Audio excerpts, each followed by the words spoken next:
Hi fam! This is your Mimi Shane, long time no see po. Ngayon po pag-usapan po pa rin natin si Popo Live Up at kung ano po yung mga bagong task niya dito. Pero bago natin yung pag-usapan ha, please do subscribe to our YouTube channel first and hit the notification bell para naman po ma-notify po kayo once may mga new videos po akong i-upload. Thank you so much po mga ka-fam! Don't forget po to like, share, and subscribe our YouTube channel.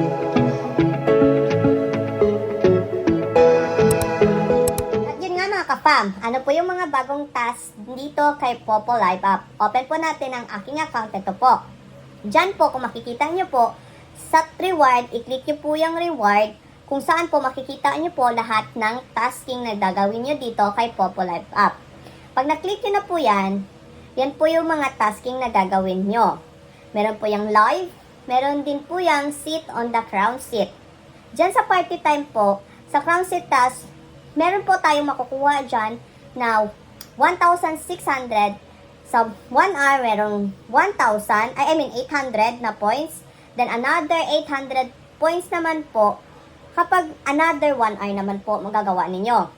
So which is po, dalawa na po, makukuha nyo na po ninyo ang 1/6 na 20 oras kayong mag-upo sa crown seat. Dati po kasi hindi nyo po yan makukuha, okay? Hindi nyo po yan makiklaim kung hindi po kayo kota. Ngayon po, na tasking ni Popo, kahit hindi po kayo nakapag-kota, ay pwede nyo na po yan makuha, yung dalawa na po yan na points. So, next po tayo dito ay ang PK. Sa PK naman po, meron po dyan nakikita ninyo, complete a round of team PK. Kailangan nyo po mag-PK. At para po makakuha po kayo ng 100 points, pink points po yan ha, kasama ang inyong team.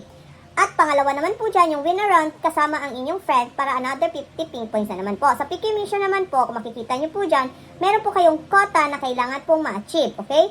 Kailangan nyo po sa 3 random PK, kailangan nyo po manalo ng 3 beses, okay? And then po, meron din pong time limit yan.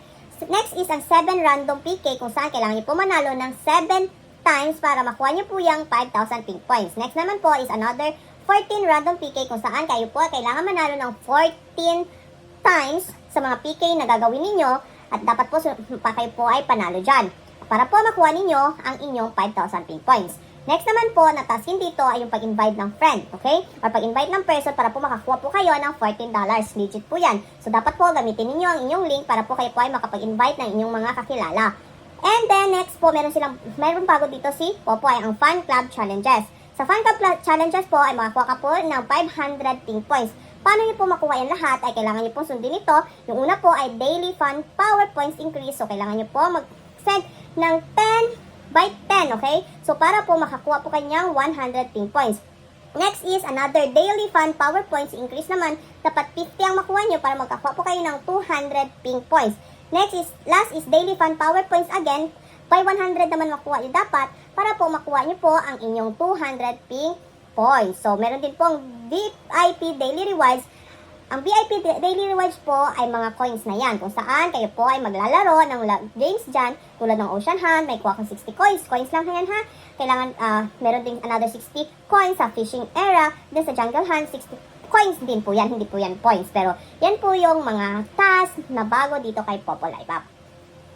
So, yun lamang po ang mga bagong task dito kay Popo Live Up.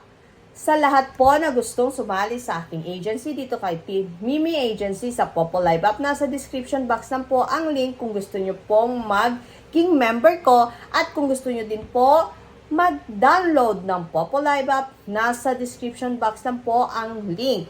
At wag po kayong mahiyang magtanong sa akin kung may mga question po kayo regarding sa app na ito. Meron po kaming Facebook page. Mag-message lang po kayo doon ay ang Team Mimi Agency is ito po. Okay? Hanggang dito lang po ang aking video ngayon. And see you on our next vlog po. Thank you so much. This is your Mimi Shane again. Bye-bye!